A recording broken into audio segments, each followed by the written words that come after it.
Patuloy na shear line na umiiral pa rin sa bahagi ng silangan ng Luzon na magbumunsod na ilang alang kalat-kalat pa rin na pag-ulan at lamig dulot pa rin ng amihan sa nalalabi ng Northern Luzon kasama ang Metro Manila. Eastern Visayas at southeastern part ng Luzon kasama ang Bicol Region makaranas din ng near equatorial trough extension na magbubunsod pa rin ng pag-ulan sa silangang bahagi ng Visayas at Bicol Region. Mindanao, bagamat katamtaman, may mga kalat-kalat din na pag-ulan ang inaasahan ngayong araw. At magnitude 7.6 na itala sa Cayman Islands kaninang umaga.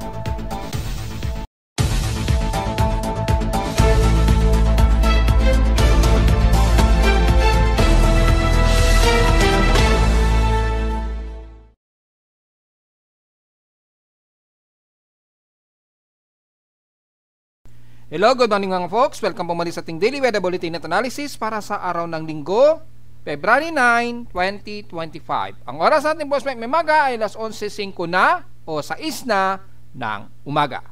Stationary na magiging mahangin at katamtaman, medyo overcast at gloomy pa rin at haze dito sa atin sa Metro Manila at karatig ng hilagang bahagi pa rin ng Luzon. May mga pagkulog at pagkidlat na umiiral ngayon dyan sa bahagi pa rin ng baybayin ng Northwestern Luzon sa may bandang Bolinao, Pangasinan at dito may bandang silangan ng Southeastern Luzon kasama na dyan sa baybayin ng Catanduanes sa Bicol Region ay may mga pagkulog at pagkidlat. At least active 8 lightning strikes ang umiiral kabilang na ang malayong baybayin sa silangan ng Eastern Samar Region.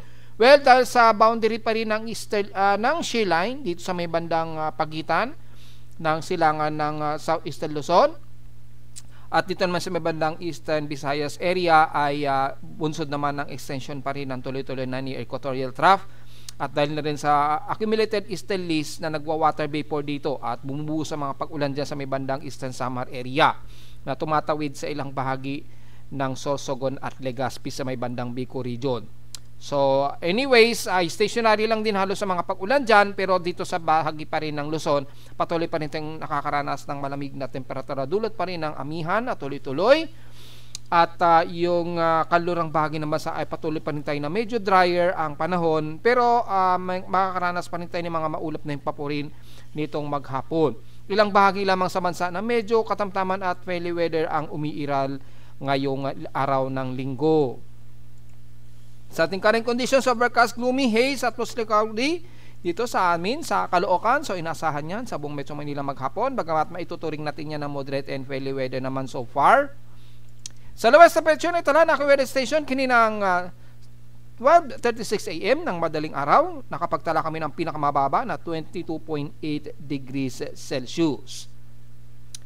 Sa highest temperature naman kahapon na itala sa amin sa Caloocan, kahapon ito ng 10:49 AM, nakapagtala kami ng pinakamataas na 30.2 degrees Celsius, so almost stationary lamang. Pinakamataas na yan sa amin dito sa Caloocan. So kung titingnan natin ang ating heat index ay natiling napakababa at very comfortable ang heat index natin. So wala tayong magiging komento sa ating init pandama so far. At sa PH6 naman in past 24 hours, kung tatabi natin ang San Jose sa may bandang Occidental Mindoro pa rin ay nakaranas ng 35 degrees Celsius na maalinsangang temperatura. Yan, medyo mainit ang temperatura sa kanila, which is binanggit na natin yan kahapon. Sa lowest temperature sa Baguio City, nasa 14.6 degrees Celsius na pinakamababa so far sa kanila. At sa inulan ang Puerto Princesa, gaya na ating report kahapon, nakaranas nga sila ng heavy rain showers. Nakatotal sila ng 194 mm na total rainfall. Wala kanina madaling araw sa amin sa Caloocan, 0.6 mm lamang ang naging total rainfall namin sa Caloocan. So very low average. So nakaka 3 mm pa lamang kami sa buong month of February 2024. So very low average rainfall na maituturing. Southside humidity 75%, so medyo moderate, walang nagbago since last hour. At mataas ang ating atmospheric pressure na 1011 hectopascals. Mabagal ang pagbaba nito since last hour. Natiling minimum low tide tayo sa baybayin ng Manila Bay so far base sa ating monitoring. Pero kung titingnan natin kung aabot ng 1 meter kapag nag-high tide mamaya, kung sisilipin natin, well, mga mamayang gabi pa po, aabot ng 1.1 meters ang magiging high tide po. So, minimum low po tayo, 0.3 to 0 meters o halos wala, mababaw ang magiging karagatan sa pangpang ng Manila Bay at sa Karatig, Luzon. So, mga mambandang hapon o gabi pa po tataas yung ating level ng karagatan dyan. Pero gaya na ating palaging binabanggit, magiging mataas pa rin ang alon natin dyan sa baybay ng Manila Bay and the rest ng silangan at silangang bahagi pa rin ng baybayin ng bansa. Bunsod pa rin ang malakas na daloy ng ating northeast monsoon at sa silangan ng bansa naman ay yung easterlies na kasabay ng malakas na daloy ng easterlies trade wind. Magbubunsod po yan ng malawakang malakas na gale force winds at mataas na alon na umaabot sa hanggang 4 meters o mahigit pa ang magiging taas ng alon. So, delikado pong pumalaot sa buong bahagi ng Northern Luzon. Buo dahil maabot sa 2.5 hanggang 4 meters ang taas ng alon dyan. Delikado pong pumalaot maging sa mga medium sea crabs. Hanggang sa may bandang Bicol region, mataas pong alon natin and the rest ng silangan ng bansa. Mataas pong alon, delikado pong pumalaot. So, medyo kung kailangan pumalaot ngayon, well, Linggo naman ngayon, so wala naman tayong i-expect na may magpapalaot na mga mangingisda natin. Pero papalahanin pa rin natin sa mga magbi-beach goers, lalo na sa La Union at ilang dyan sa may bandang karagatan ng Bicol region, sa may silangan, ay napakataas po ng alon ngayon dyan. Delikado po. So, precautions na lang po ang paiiralin natin para maiwasan ang disgrasya dahil matindi pong alon. Nakamamatay po ang ganyang kataas na alon na may kasamang bugso ng hangin dulot ng gale warning o gale force winds sa sobrang lakas ng bugso. Yan o, malakas. So, delikado pong pumalaot. Within 24 to 48 hours po yan, so medyo bad news sa mga maliligo sa area na yan. Natiling normal, wala naman tayong masyadong may re-report sa space weather status at yung ating volcanic thermal alert status maliban lamang kay Canlaon na natiling mas aktibo, so matik naman, bagamat hindi naman masyadong nag-a-alarm sa ating volcanic thermal alert status. Anyway, since wala tayong data kahit Canlaon muna mula sa Moody's, silipin natin ang pinaka-latest report kay Canlaon para rin sa mga kababayan natin dyan sa bahagi ng Negros region. Merong 8 volcanic earthquakes pong naitala si Canlaon at merong 1,611 tons a day lamang since February 8. So, kahapon lamang ito. So, mas latest po yung data ni PBOX. So, maganda-ganda yung data niya. So, patuloy na pamamaga ng bulkan at medyo patuloy pa rin ang mga volcanic earthquakes. So, medyo alisto pa rin tayo. Bantahin po natin ang aktibidad ni Canlaon. Medyo distansya pa rin tayo within 6 km radius dahil nga po mas agresibo ngayon si Mount Canlaon. So, yun lamang pong pinaka-analysis natin. Natiling alert level 3 pa rin yan si Canlaon. Matik na po yan. So, diretso agad tayo sa ating report mula sa ating high tide na nireport natin kanina. Diretso agad tayo sa ating almanac na sumikat ang haring araw kaninang 6:22 AM at mamayang 5:58 naman ito lulubog. At sa ating malapit ng mag-full moon, waxing gibbous ng buwan ay 87% na po ang kanyang illuminated. So, malapit na po ang unang full moon ng February so far. At sisikat pa lamang ito mamayang hapon, 5:58 PM. At inasang lulubog ito bukas na ng madaling araw at 2:55 PM. At sa ating local weather outlook para ngayong linggo hanggang bukas na ng Lunes, patuloy pa rin makakaranas ng maulap na panahon at may kasabay na medyo haze nga po at may mga kalat-kalat na pag-ulan, mostly light drizzle rains dito sa parte pa rin ng Metro Manila. Pataas na yung extreme Northern Luzon dahil sa hamog ng amihan. Bukas naman na Lunes, magiging maulap pa rin tayo maghapon at ang tsansa na pag-ulan maglalaro 80 to 81%. Probably mga hamog din yan, bunsod lamang ng hamog ng amihan dito sa Metro Manila at sa hilagang bahagi ng Luzon. Maliban na lamang sa silangang bahagi ng bansa na mas makakaranas pa rin ng mga pag-ulan, bunsod ng ating dalawang weather systems, kasama na ang shear line at near equatorial trough sa silangang bahagi pa rin ng bansa, lalo na sa may bandang Bicol, Eastern Visayas at Mindanao area na mas makakaranas kayo ng madalas-dalas talaga na pag-ulan dyan. Gaya ng ating mga report ng mga nakaraang araw pa. So, diretso agad tayo sa ating ginagamit na satellite imagery mula sa infrared BO3, which is yung white infrared lamang, para makita natin kung alin ang makakapal na kaulapan ang makikita natin sa satellite imagery.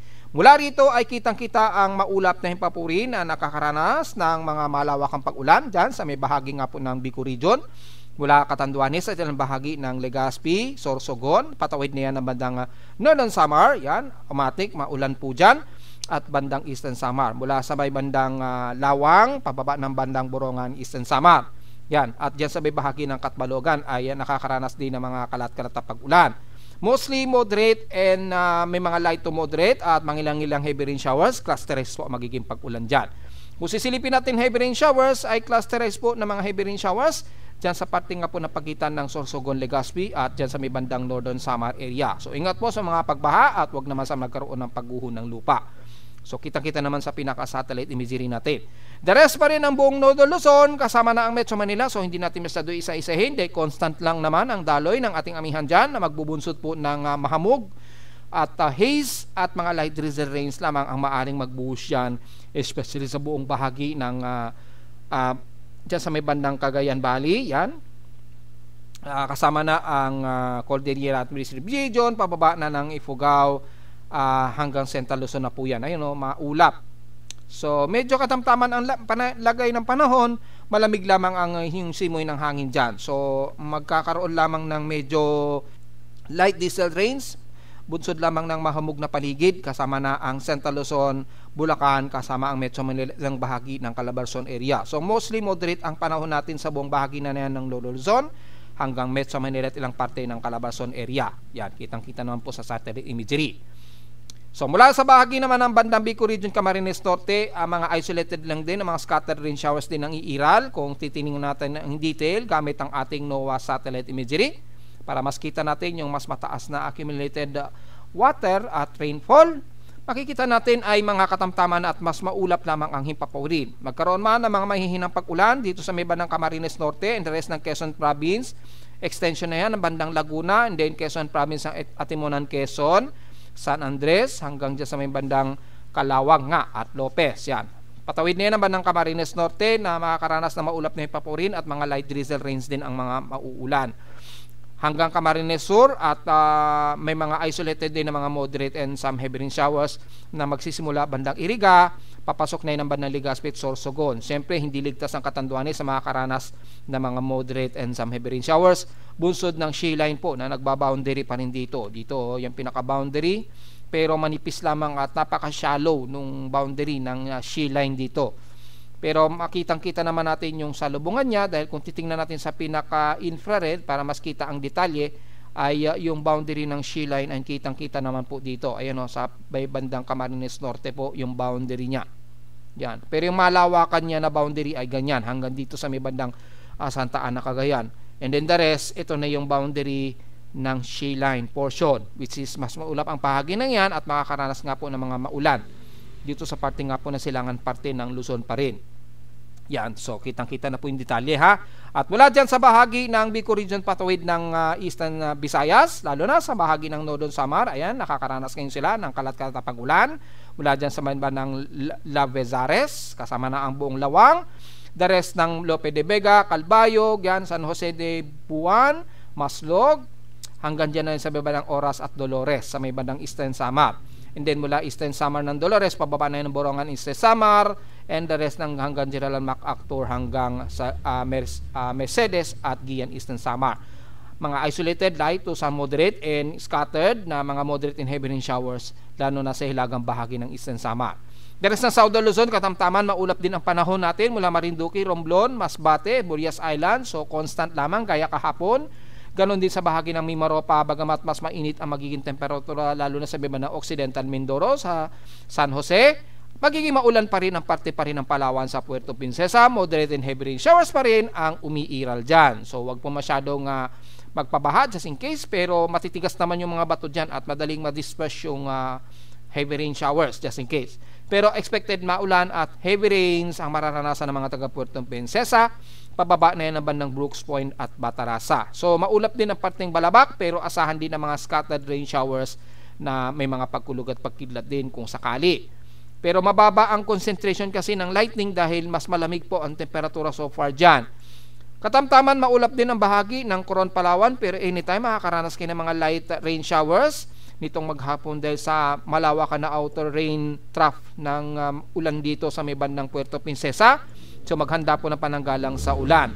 The rest naman ng kanluran ng Visayas mula Panay Island, katamtaman din, maulap din ang panahon. So mga isolated lang din ang mga mahihina at katamtamang pag-ulan na may pagkulog at pagkidlat. Kabilang na ang bahagi ng Iloilo, patawid na yan, ng Bacolod sa may bandang Negros Occidental. So magiging katamtaman din, maulap ang panahon ninyo dyan. Bagamat mas maaraw, medyo mas sumisikat ang araw sa inyo dyan. Anytime naman, magkakaroon pa rin kayo ng mga isolated rain showers dahil sa may mga traversing pa rin ng outer rain band mula sa silangang bahagi ng Visayas. So medyo ready pa rin ang payong anytime ha. Pero dahil sa mas umaaraw sa inyo dyan, importante pa rin magdala kayo ng payong para sa tinisikat naman ng araw. Lalo na sa buong Negros Occidental, mula sa Panay Island, kasama na ang Negros Occidental at Negros Oriental. So banda sa timog, medyo katamtaman, pero asahan din na isolated, nakataas po sa 60 to 70% daw ang forecast na uulanin ang hilagang parte ng Negros Oriental. Ganon din sa bahagi ng pababa ng Banhay hanggang dyan sa may bandang Siato na. Ganon din sa may bandang Siquijor na naka-forecast din na 60 to 70% na maaari kayong ulanin, mga ilang light to moderate showers lang naman so far. Pero generally, magiging katamtaman din at medyo sumisilip din ang araw sa inyo dyan. Ganon din sa may bandang Cebu, pero sa may bandang Cebu City at Mactan ay medyo mas maulap kayo dyan. May mga inaasahang light rain showers ang naka-forecast. Kabilang na ang Daan Bantayan sa buong hilagang parte ng Cebu. At maulan naman din ng mga mahihina at katamtamang pag-ulan ang iiral din sa isla ng Bohol na makakaranas na clusterized light to some moderate rain showers. So medyo mag-ready ng payong pero hindi naman malakasan o kalakasan na magiging ulan ninyo dyan.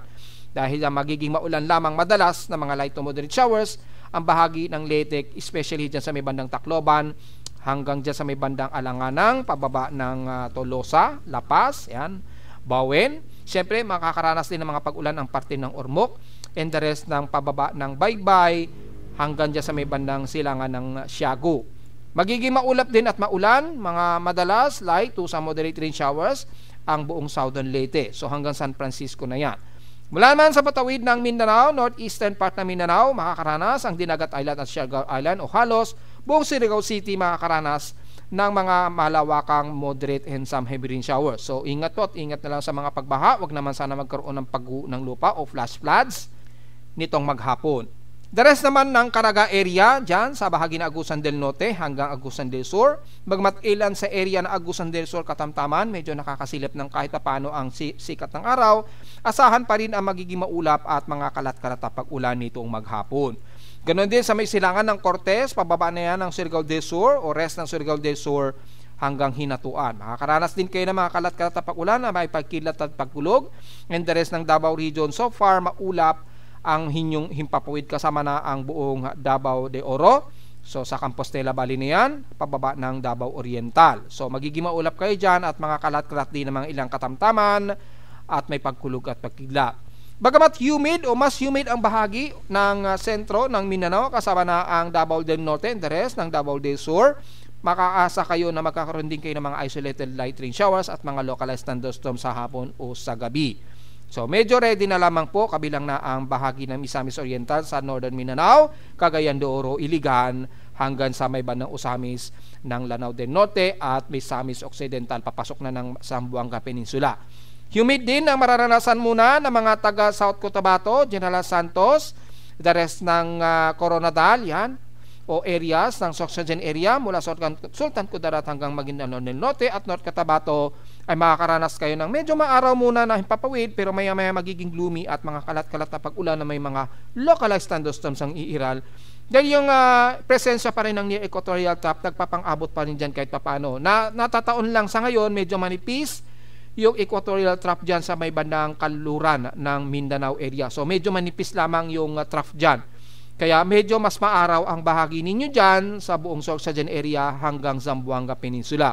Bagamat maulap sa may bandang Zamboanga del Norte at Zamboanga Sibugay, expected pa rin anytime nitong maghapon, may mga mahihinang mag-ulan at mga isolated light to moderate showers at mga localized thunderstorms. So medyo ready kayo lalo na sa hapon na may mga biglaang isolated rain showers na may pagkulog at pagkidlat. So ingat na lamang po mga folks, kabilang ng isla ng Basilan at Hulusulo. So generally halos humid ang paligid nito sa may bandang central at west portions ng Mindanao. Pero nakataas pa rin ang mga forecast na kayo ay uulanin. So halos buong kanluran pa rin ang bansa na mas nakakaranas ng mga katamtaman at mostly fairly weather naman. Isolated lamang napapasok ang forecast na uulanin sa kanluran ng bansa, except na lamang sa bandang Puerto Princesa, Palawan na tuloy-tuloy nakakaranas ng heavy rain showers. So yun lamang po ba analysis natin, ay ingat na lamang lalo na sa may bandang Bicol region nga po at bandang Eastern Samar o Northern Samar na mas nakakaranas ng mga moderate and heavy rain showers. So wala naman tayo na inaasahan na may pamumuo na anumang tropical wave maliban na naman sa may bandang Southern Hemisphere. Ayan, tuloy-tuloy pa rin yung ITCC nila dyan at asahan ang mga another development of tropical cyclone. Mas aktibo po yung mga tropical cyclone nila dyan. Nagkaroon pa nga ng super typhoon dito sa may bandang kanluran ng bandang karagatan ng west-southwest ng bandang Sumatra, Indonesia, mula sa pinaka-Indonesia. May super typhoon na nabuo dyan. Pero malayo naman sa kalupaan so far at mapapansin din sa may bandang northern part ng Australia. Malawak yung tropical wave dyan sa area na yun. So anytime may mga mabubuo na namang sama ng panahon. Actually may mga low pressure area na nga nabuo dyan. Yan, nagkaroon na nga ng tropical depression. So ingat na lamang sa kababayan natin dyan na nakatira sa may bandang Australia. Pero sa ating West Pacific Basin ay wala naman tayong inasahan na may kasunod na may mabubuong sama ng panahon mula sa ating Global Spectral Model. Patuloy pa rin na umiiral ang ating shade line at yung northeast monsoon. Pero gaya na ating nireport nga po, starting February 12 o 13, medyo unti-unting ninipis na naman yung daloy ng ating northeast monsoon na. So tingnan natin kung yan ay tuloy-tuloy na po itong mag-monsoon break to give way sa pagpasok ng transitioning nga po. Yan. So tingnan na lamang po natin kasi malinaw lamang by February 13 to February 14, medyo ninipis na naman yung daloy ng northeast monsoon. So magiging northeasterlies na naman ito. Then lalakas yung ating easterlies na magbubunsod naman na mas maalinsangan na naman sa ilang bahagi ng silangan ng bansa, pero magdudulot naman yan ng precipitation o precipitation rate, dulot ng water vapor creation dyan sa silangang parte pa rin ng bansa. So tuloy-tuloy pa na makakaranas ng mga pag-ulan dyan sa silangang bahagi pa rin ng bansa natin hanggang ditong pagdating ng araw ng mga puso, Valentine's Day, sa Friday po yan. So this coming Friday po, medyo magiging manipis yung ating amihan, so medyo warmer ang magiging temperatura natin, pero magiging maulan sa silangan. Ganon din sa bahagi ng Mindanao area. Yan. So tingnan natin after February 14 kung tuloy-tuloy na pong ninipis yung daloy ng amihan at unti-unti nang magkakaroon ng monsoon break. Tingnan po natin yan this coming weekend, sa susunod na weekend po. Pero wala tayong inaasahan na may pamumuo na sama ng panahon dahil mataas pa rin ang atmospheric pressure natin at drier pa rin sa hilagang parte ng bansa. At wala naman tayong nakikitaan na tropical wave o anumang circulated Coriolis circulation o upward low convection. So wala tayong magiging komento. Maging sa mga computer models natin, wala tayong inaasahan na may pamumuo. Mostly near equatorial trough lamang ang namumuo sa may bandang katimugang bahagi ng Mindanao. So ganun lamang din ang tuloy-tuloy nito. Ayan, mga surface trough lamang at yung ating dalawang weather systems, yung shear line. Most especially pinapakita ng ECMWF, no? Pero numinipis nga po yung accumulated dito ng water vapor dahil sa medyo numinipis din yung ating northeast monsoon this coming weekdays, mga starting Miyerkules. Ganun din kay NABGEM, so near equatorial trough lamang, so wala tayong magiging problema at wala tayong inasahan na may mabubuong sama ng panahon. Matataas pa rin yung high pressure area sa hilagang bahagi ng ating bansa o Northern Hemisphere. So tuloy-tuloy pa rin tayo makakaranas ng maaring tuloy-tuloy na northeasterlies, pero gaya na ating analysis, baka this coming Wednesday ninipis po yung daloy ng ating northeast monsoon. Diretso agad tayo sa ating ulat lindol. Well, kaninang umaga nga po, mga 7:31 AM, 7:41 AM, nagkaroon ng malakas na pagyanig. Pero una, bago sa International Seismic Network, tisilipin natin, wala naman tayong local strong earthquakes na naitala dito sa Pilipinas so far. Base na rin sa aking seismometer. Pero medyo noisy siya. Well, dulot na rin yan ng malakas na alon nga po. Kaya nating paliwanag, kahit ang mga alon na lumalakas, na-detect ng aking seismometer. So, nagiging noisy ng bahagya ang ating seismometer sa Caloocan. Nasasagap niya yung hampas ng malakas na alon, lalo na pagka dyan sa may bandang Northern Luzon, malakas po yung alon dyan eh. So yung vibrations ng hampas ng mga alon na sunod-sunod, nagkikreate pa rin ng mahinang ripple yan na nadedetect ng ating seismometer. Wala naman sa data PDP box mula kaninang madaling araw, wala namang naitala na magnitude 4.0 pataas. So puro minor earthquakes lamang ito. So wala tayong magiging problema. Pero kung sisilipin naman natin ang International Seismic Network, ay makikita natin na mayroong nagkaroon ng malakas na pagyanig sa may bandang Cayman Islands, magnitude 7.6 po ito. At napakababaw yung epicentral depth niyan na 10 km lamang. So nagkaroon ng minor tsunami sa paligid niyan, pero hindi naman nag-extend yung ripple niya na umabot sa the rest ng Cayman Islands. So hindi naman malawakan yung naging minor tsunami niya. Maliit lamang siya dahil sa impact ng yanig sa ilalim. Ang kagandahan lamang nito, buti mababaw yung epicentral depth niya. So hindi nakapag-create ng masyadong malakas na puwersa o yung energy para magkaroon ng malawak o mataas na tsunami generation. So yun ang medyo kagandahan. Kaya lang mababaw, ramdam na ramdam ang intensity 5 o halos intensity 4 to intensity 5 sa paligid ng Cayman Islands. Ayan. So naganap ito kaninang 7:23 AM sa Cayman Islands at nag-arrive sa aking seismometer sa Caloocan mga bandang 7:42 AM na po. So mga ilang minuto rin ang itinaraber niya bago dumating din sa Pilipinas yung vibration niya. At na-detect nga po ng aking seismometer. So yun po, magnitude 7.6 po ito. At sa bansa naman natin, wala naman tayong naitala so far na magnitude 4.0 pataas. So diretso agad tayo sa ating total earthquake in historical earthquakes. Yan, for the month of February. February na po kasi. Yan, so far ay meron tayong total of 214 earthquakes na po. Yan, 214 earthquakes, 206 dito is magnitude 2.0 pataas, 5 sa magnitude 4.0 pataas, at nanatiling 3 ang ating magnitude 5.0. So, 3 po yung ating magnitude 5.0. So far, stationary at kokonti pa rin yung ating total earthquake sa bansa so far. So, wala tayong masyadong magiging komento dahil kokonti pa lamang naman. So, again, sa mga gustong malaman yung pinaka-historical earthquakes, makikita nyo po dito sa ating part ng ating site. Malalaman ninyo kung ano yung pinakamalakas. Well, makikita naman agad dito dahil meron na nga po tayong bagong graph o chart na annual earthquake magnitude count distribution sa gustong malaman ang pinaka-whole detail ng annual earthquakes natin at anong mga taon ang may pinakamaraming naging pagyanig sa Pilipinas. Which is mapapansin natin, year 2023 ang may pinakamataas na bilang ng mga pagyanig. Yun o, kitang-kita naman. So, yun lamang po ang pinaka-analysis natin, mga folks. At narito naman ating 3-day to weather forecast para sa araw ng Linggo, February 9, 2025.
At hanggang dito na lang po ating Daily Weather Bulletin at Analysis para sa araw ng Linggo, February 9, 2025. Huwag mong kalilimutan na mag-like, share, and subscribe po sa ating YouTube channel at visit lamang anytime sa ating website na www.pimoweather.com para sa iba pang detalye na gusto nyo malaman na hindi natin naisamang yung umaga. Well, since stationary lamang na tuloy-tuloy tayo na magiging maginaw dito sa Metro Manila at Karatig, Northern Luzon at mga light drizzle lines lamang ang maaring ulanin dito sa atin sa NCR. At visit lamang sa ating website sa gusto malaman pa rin ang pinakadetalye na dynamic events mula sa recording ng aking weather station sa Caloocan at sa data feeds mula sa iba't ibang weather agencies. Maraming salamat po mga folks at magandang araw po sa ating lahat.